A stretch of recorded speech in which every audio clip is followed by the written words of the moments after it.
Fundamentals, phase 2, day 66 it seems. Always posture, grip, found my Club Strong donut from Jesus again. It was hiding from me on my bedspread seemingly. So I've been working that again. Did like a 35-40 kilometer cycle, trying to lose a bit of weight. Even for the first 2 months, I find it very easy to put on mass. So not even doing full German volumetric training, but just Gordo's basic volumetric training, which I said 3 to 4 sets, or one warm-up set with 3 sets of 10 to 12 reps depending on what body part. More to strengthen the tendon. Just eating my resting metabolic rate allowance for calorie intake. I still gain mass like crazy, so that's something, one Dr. Seaworthy, let's call him, used to say I used to sneeze and gain muscle, which is sort of true. It's both a blessing and a curse. Once I get it, it's very hard to shed it, so making weight, that was never an option. With boxing, you had to always work with whatever your natural weight was, which is why I boxed at middleweight at 73 kilos. The string bean, never underestimate the string bean. So yeah, been doing some cycling and still maintaining 90 kilos because I haven't dropped my, or maybe a little bit of protein per day, but more or less keeping it the same. Instead of having 6 eggs, I might have 4, for instance. Instead of having 2 protein shakes with 60 grams in them each, I might just have like one with 60 or one with 60 and another one with 30 or something, maybe a little bit less. So that's going really well.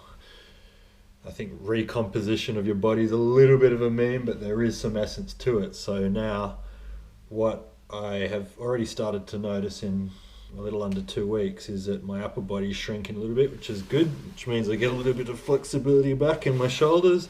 My legs get a little bit bigger, so they start rubbing together, which I hate. But I look more like a normal human being. People make fun of my chicken legs, but big legs are a meme as well. Cycling is going really well, learning some decent techniques, trying to improve my 200 and 350 meter times, 1 kilometer and 4,000 meter times as well. It's been some good technique to learn. How to ride the velodrome properly, as opposed to just me trying to reduce my resting heart rate and blood pressure, which is sort of stagnating a little bit, which is fine. I'm not too worried about that. It's come a lot down since when I started initially. So the condition's going well, flexibility's going well, mobility's going well from physio. Obviously, I've spent a lot of time on mobility, flexibility at the moment. Strategically at the start, obviously, I think I've talked about this before, to make sure I don't get injured down the track. Lots of rolling around on PVC tubes, foam rollers, on the ground, stretching, just chuck on some music, chuck on some TV, audiobook, whatever, and make the most of that time. It's the one thing you can really multitask with. There's not many things in my experience that you can truly multitask. Even, for instance, I'll be listening to an audiobook on chemistry or physics or flying or something, and you're at the velodrome trying to nail something specifically, a time. You do lose yourself. You go between riding hard and then listening to what's being talked about, even though, riding in a circle doesn't sound too complicated. It's pretty hard. It's good. Stretch and flexibility, isometrics, lots of hanging. Really want to improve my shoulder rotation, so I've got different techniques how I can improve on that, and that's going well overall. Just nailing all the individual components slowly but surely, and really improving bits and pieces, really getting that coordination and really getting that all over coordinated tension, which is something that you really start to notice after having been idle, like I have been more or less for, well, relatively idle, let's just say it that way. I know most of the world is far, far, far more idle than I am, but it's relatively idle. So for me to have gone from a well-oiled machine to just, season up a little bit and needing this rebuild, it's going really well. All the bits are falling into places. I'm seeing what I'll have to formalize and lay out into a protocol for the next phase, specifically, not only diet wise, but time of training in different disciplines, what I'll be training, what my goals will be, how long I expect it to reach those goals,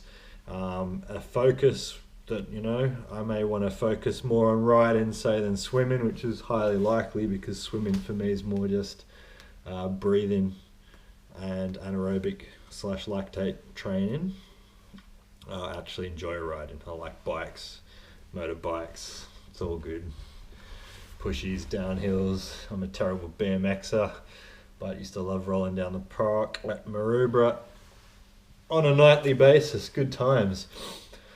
And I will be slowly introducing running and skipping again because I've really got to work on foot strength.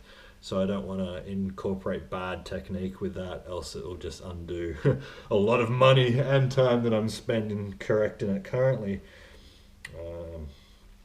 which will be the first time that I have in about 10 years. So for any kiddos watching this, you've got a lot of time on your side, and to take that stuff seriously.